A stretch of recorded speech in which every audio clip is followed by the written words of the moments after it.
Thank you, listeners, for joining us. Today's Elko Live is going to be a live broadcast with as much information as we have available from emergency responders about the train derailment here in Elko early this morning. I have our Elko City Fire Chief, James Johnston, known as JJ, and our Elko County Emergency Manager, Lee Cabanis, on the phone. And gentlemen, it's sort of amazing the way this has worked out. If you guys want to talk about where you are right now, so that we're making this broadcast possible. Thanks, Lori. This is Lee, and we're actually attending the Nevada Emergency Preparedness Association conference and summit in Las Vegas this week. So James and I, as well as about 260 other people, are here to have our emergency management, our statewide emergency management association meeting. So that's what we're doing this week. And so we're just happy to be able to break free for a minute and chat with you.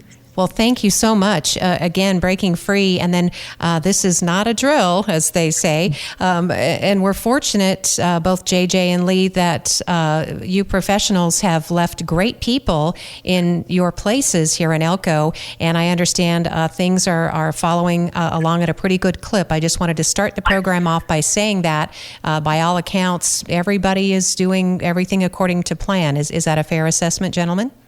Yeah, I would say that's exactly how it's going. Deputy Chief Joel Finley arrived on scene, took command after Engine 1, and then numerous reports from the other agencies. We had Elko County Ambulance with Daniel Hassett, and then also Lieutenant Pepper from the police department joined together to come up with a plan on how to get the right people in contact, and then also get the proper information out on how we were going to proceed, what the hazards were, what we were initially facing, and they did an excellent job, especially coming up with an initial plan to stick with, and then also how we're carrying through to this kind of recovery phase that we've entered into. Right. It's been quite a morning. We can just detail what we do know, and we do know that Union Pacific officials, there are already some on scene and on site, but I spoke with a media representative, and she's got about a 6-hour drive. She's on her way to Elko. And maybe, gentlemen, I can tell you what I've learned, and then we can kind of compare notes, but I have not yet spoken to a UP official, although I think that they are anxious to do so. It's not as though that they just need all the information. So the good news, the best news, is that nobody was injured, and that's pretty amazing considering the magnitude of this accident. No hazardous materials involved. The biggest thing has been the inconvenience of simply tying up traffic between Elko and Spring Creek. People are reporting like 1.5 to 2 hour delays getting over the summit. Yeah, that's the information as we know it. All the material was essentially corn. There's maybe Chief Johnston can speak to the number of rail cars, probably 15 or so. But yet, like you said, the initial plan that the incident commanders took on was a good plan, and that the train was corn as opposed to any other item, and that it wasn't a passenger train or anything like that. It is kind of an inconvenient area, both for the Union Pacific Railroad to get to actually remediate, but also because some of those cars came in close contact or resting against the 12th Street Bridge. There's that issue as well. And we should say what we do know is, was this an eastbound train? Because I know it has impacted both east and westbound lanes, correct, gentlemen?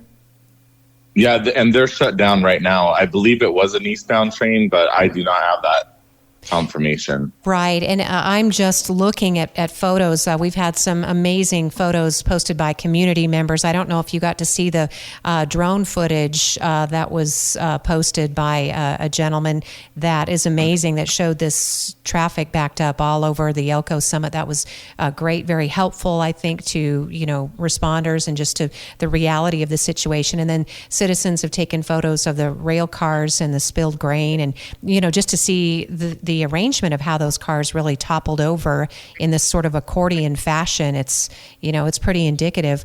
Obviously, we're not here to talk about what may have caused the accident, but it is in a congested area, right, gentlemen? I mean, that had to also, hasten the response and the concern. It happened just after or just before 5 o'clock this morning.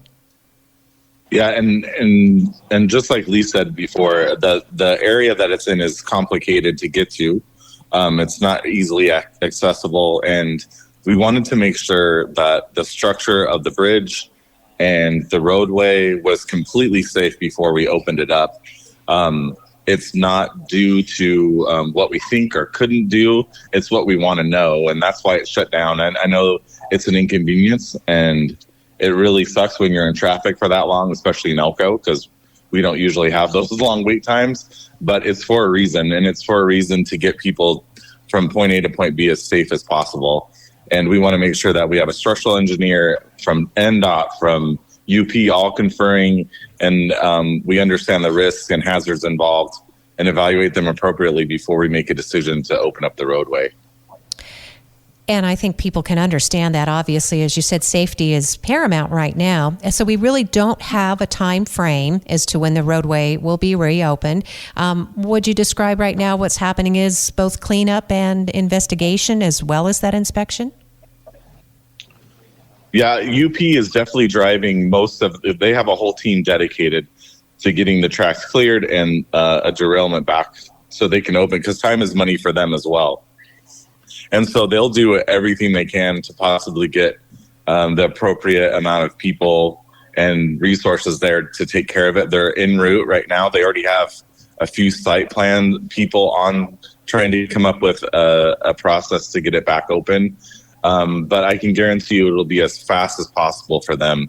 But it'll also be as safe too, from our perspective.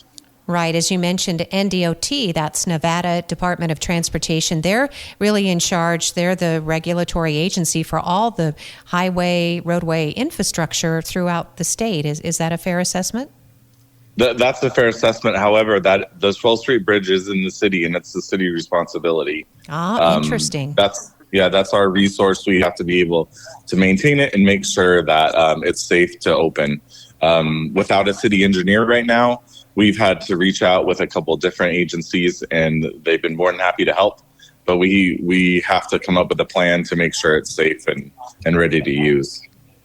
Yeah, that's incredible to think about the long-term impact of something like that. I mean, when I first moved to Elko, we didn't, I believe it was just at the time, we didn't have Aerocard at the time. That came on later. So, when you can imagine having so few crossings of the river, this has really illustrated another concern, right, for emergency management officials? Yeah, so the city has, and the county together, I guess there are 3 accesses across the river to the south side of town. I think the bottleneck really comes because it's basically the flow in and out of Spring Creek flows through one of those now, essentially. So, during this, but that's why we count on our NDOT partners, Highway Patrol, law enforcement, to try and keep that as safe as possible, to keep, keep those directions and that public information out to everyone. And it's still, a goal of the city and the county to have additional access and things like that. But that's, that doesn't solve the problem today. That's the future. But trying to gain additional access is something that we've talked about for years. Mm-hmm.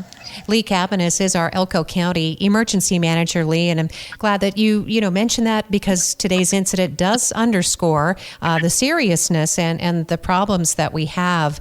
There are any number of emergencies, and we have had them in the past, short in duration, but such as a wildfire or serious highway accidents that block access, between Elko and Spring Creek, and certainly with the positioning of the hospital there, where it is just off the Lamoille the summit and the highway. That also exacerbates, the problem of emergency response. So, and it is something that NDOT is aware of, right? And this is partially your job, right, Lee? You're always monitoring these things, and there are plenty of meetings that go on behind the scenes.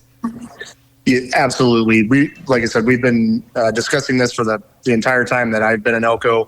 What we do have is we still have good emergency access. It is just where, like today, for example, the emergency access, it still exists. What the normal motoring public is experiencing is just that significant delay, as you spoke about, because of one of the main ways to get back and forth into town, especially because I think people generally, if they're going east or west, they pick a route, and maybe being forced into the one route is just a challenge.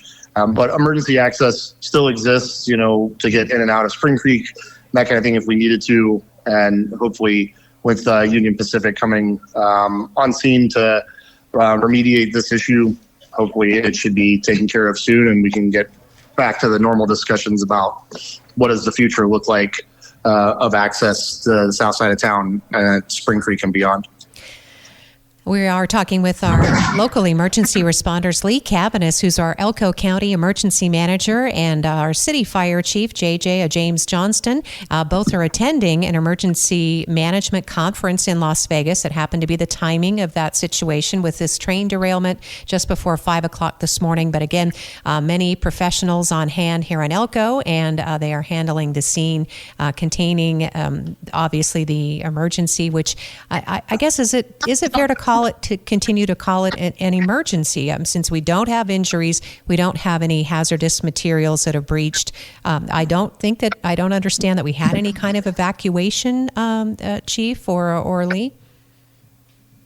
There was a shutdown on that road for Water Street. It did affect a few businesses along there, specifically because we didn't want customers trying to make their way into those. But it definitely switched from kind of an incident or emergency to an incident, correct? So we never had any injuries, which is amazing. It could have been a lot worse for sure. And it does raise some questions about how we can better prepare for this along the city corridor. So we're working on that as well to try to maybe come up with a tabletop that addresses the same issue. Right, because obviously all of us would, as a community, we have many more tools available to us in that we have a lot of social media that we can access and use to get information out quickly. We saw that happening today, and it was really valuable. We had very responsible people who were posting photos, and as I said, the drone footage, and I think it was all helpful, and people were being responsible with their information. But in the event that there were serious injuries, if that had been an Amtrak train or there had been hazardous materials that had spilled, that would be an entirely different situation. So, obviously. Absolutely. And that's something that we have to be aware of. We do know that Union Pacific recently announced, right, Chief Johnston, that they are investing several $1 million into that area, right, for a pedestrian crossing and for Amtrak passengers. Yeah, they've put a plan up. I can't tell you the details or how much it was. I don't know that. I do know that that was in one of their plans to try to get that. So they had a pedestrian bridge going over the top of it. Yeah, it's interesting that it just happens to be in about the same general vicinity as those planned UP improvements. And then I think that they're going to make some improvements to the rail yard itself, which is located just a few miles east of Elko. I think it's still within city limits, right, in that industrial area? Yeah, I believe that's still within the city limits. Right. So Union Pacific Way out there, east on the old highway east on Idaho Street. So the other thing, I guess, that we want to, make sure people are aware of in that this situation, it could take some time, right? We've heard 24 hours, but do we know if that's true or not? Yeah, that's a lot of questions that will be dictated on the recovery. Mm-hmm. It could be longer than that, especially if the bridge is affected, right? If we find any type of problems with the bridge or or the equipment that they need to get under there to get the rail cleared. So there's a lot of variables that are going to affect that.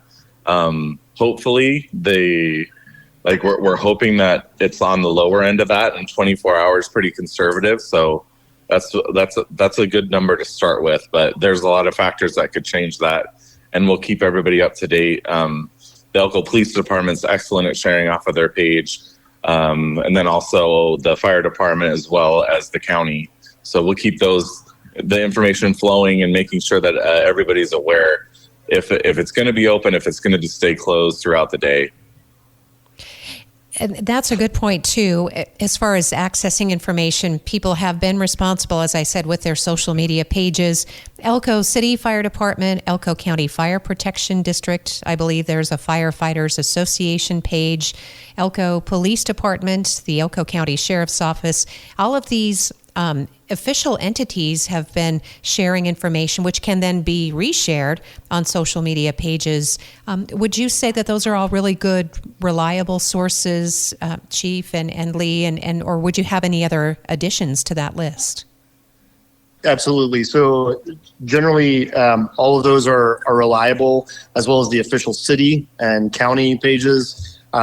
For things that have to do, maybe not specifically with this incident, but with roads in general. The Nevada Department of Transportation is a good place. You can always go on Nevada 511, either the website, you can call the number, you can go on the app, all of those things to obtain information, as well as I would still encourage people to listen to local radio. I think we've talked about this before, Lori. It's timely to get information out on the local radio in a way that maybe is not sometimes to get to the newspaper. We get good information, but it's even on a quick time turnaround. It may be a couple of hours. So, encourage people to look at those official pages and those official sources of information, and then also listen to local radio. Well, thanks for the plug. That is nice, and we did start working on it right away. I know the chief was the first person I talked to. Our counterparts over at Global One, I know that they were also doing a great job in getting the word out. All of our stations, the KNCC public radio station, I was over there at the Great Basin College campus. So it really is a community effort, and I do want to remind people of that. And I do urge people to support the newspaper. They're going to be picking up in a role that will be entirely different than ours as the source of local emergency, sort of immediate information. And we're only always going to reach out to our official sources. And that's why I can't stress how important it is and how much we appreciate that both of you are available to do this interview. We started putting things together as quickly as we could. Again, Union Pacific officials would like to participate, but they just weren't available on this short notice to come on the radio. They're still investigating obviously the scene. And so with our fire chief, JJ James Johnston, and our Elko County emergency manager, Lee Cabanis, they're both in Las Vegas for an emergency management conference.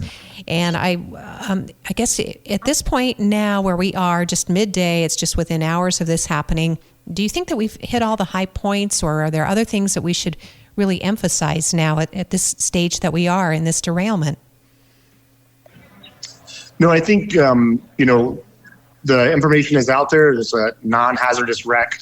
The material is corn, that, there's many cars involved, and we need to, have Union Pacific to come on scene. They have the right equipment, the right people, the right training to remediate that. And then kind of the next steps from there are validating all the rest of the things about the bridge or roadways. I think we've covered the topics. And we were extremely, extremely lucky, weren't we, gentlemen? Absolutely.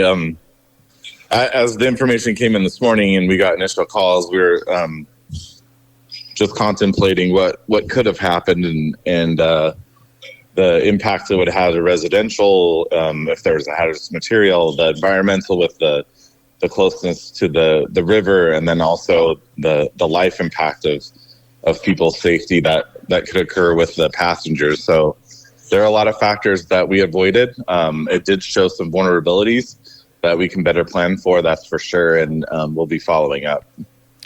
That's great. We can always learn from those things. And again, if it wasn't a drill, again, it sure was close, because this is something that we can actually tabletop, as you said, going forward.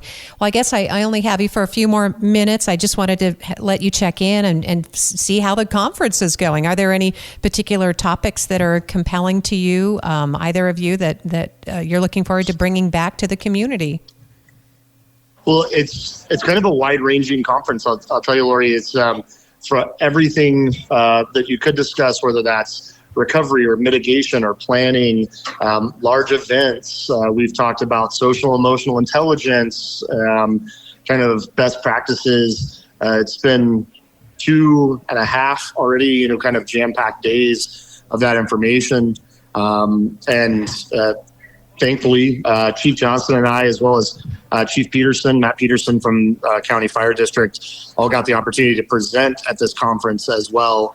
So we were able to present information to our peers in the state and without and outside the state that attended. So that's been a great opportunity for us to learn, but also a great opportunity for us to present and share information about either our passions or our projects and how we do things in Elko to share with the rest of the group. Well, that is fantastic. No surprise, of course, Elko County Fire Protection District Chief Matt Peterson. I'm not sure what his presentation was on, but possibly, what it's like to build a department and to collaborate with communities. Brought so many different agencies together, just as you gentlemen work so closely. I think Chief Johnston, when you came on board as fire chief, you said we don't have any boundaries. We're not looking at county and city. We're looking at the entire community as a region. Is that fair to say?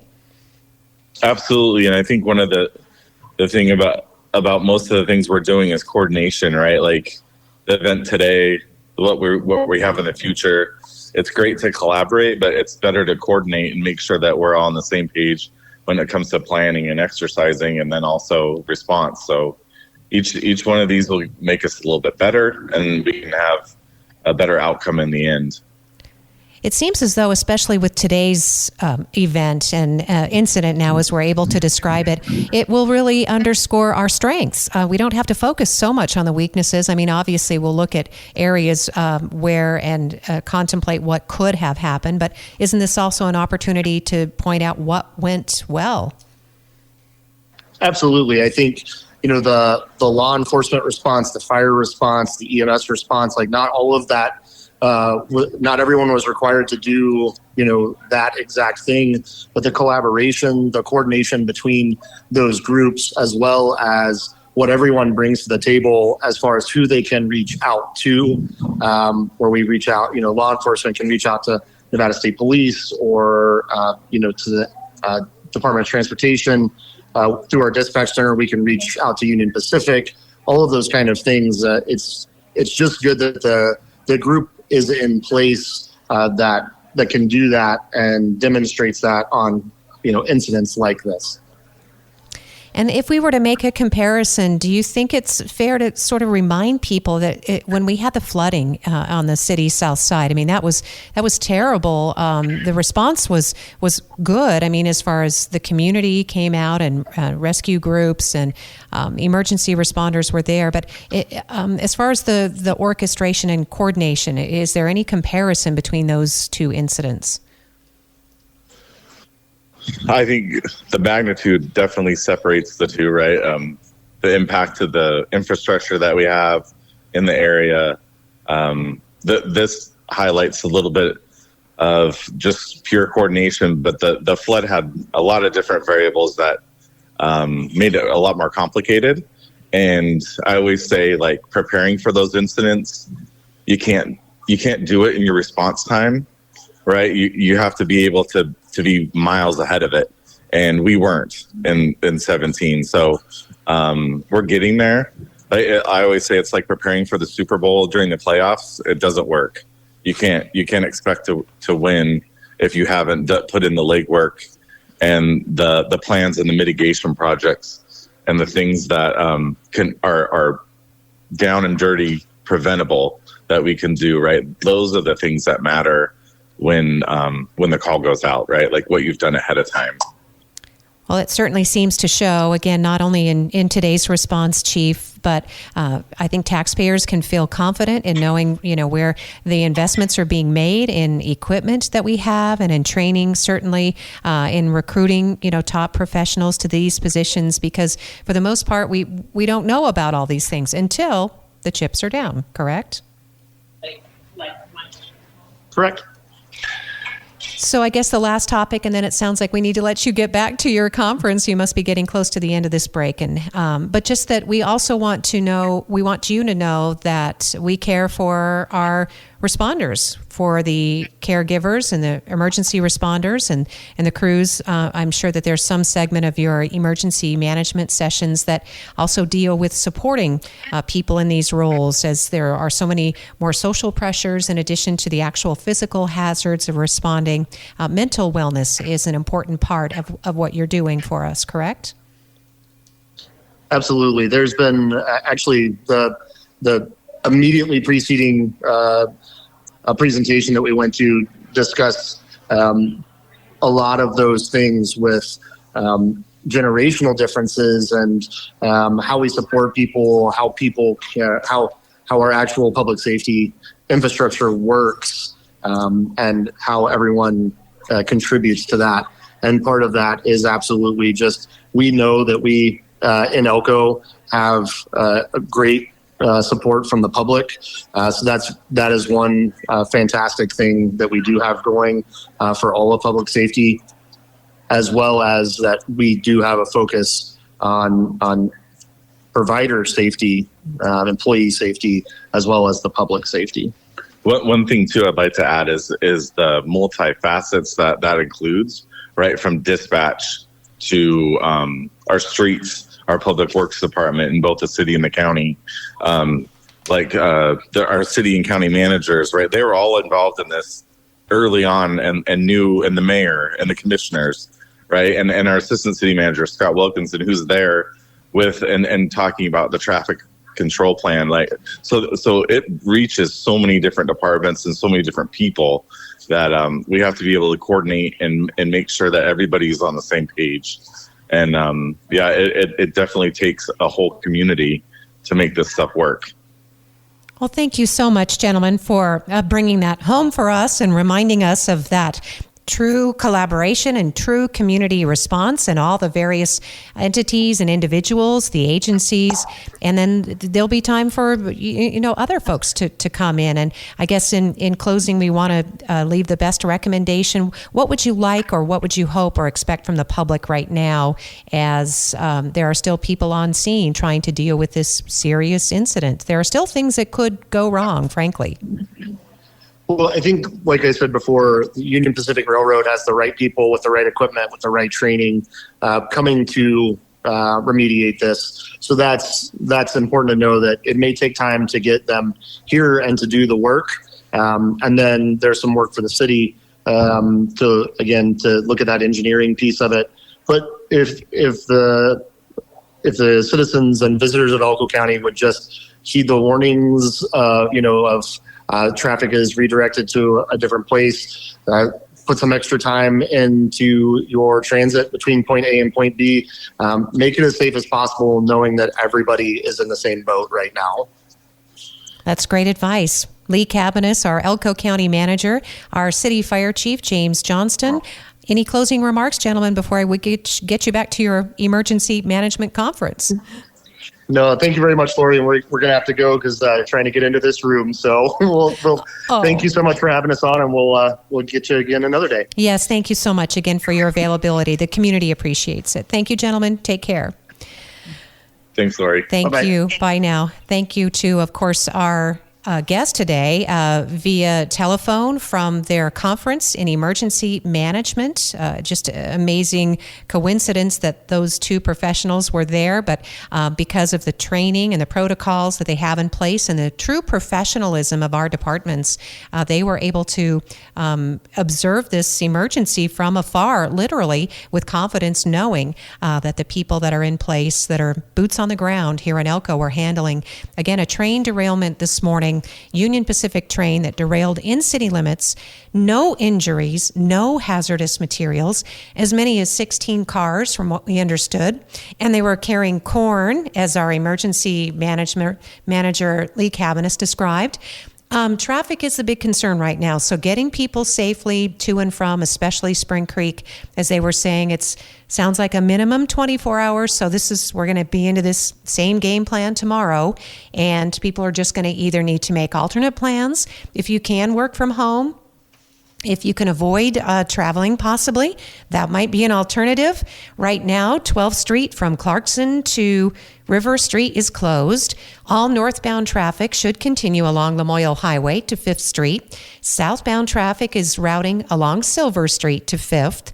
There is no time frame, again, no firm time frame, but it appears as though several hours, if not days, as cleanup and investigation is going to take time. Right now, the main emphasis is on the infrastructure, the integrity of the 12th Street Bridge, which is being inspected for damage. It was actually struck by the rail cars. But again, as a community, take a pause, take a breath, think about it. Think about how lucky we are in that there were no injuries and there was no breach of any hazardous materials as a result of that derailment today. Could have been an entirely different conversation that we were having if we were even able to have a conversation. So that's another important consideration. So many thanks to our local emergency responders.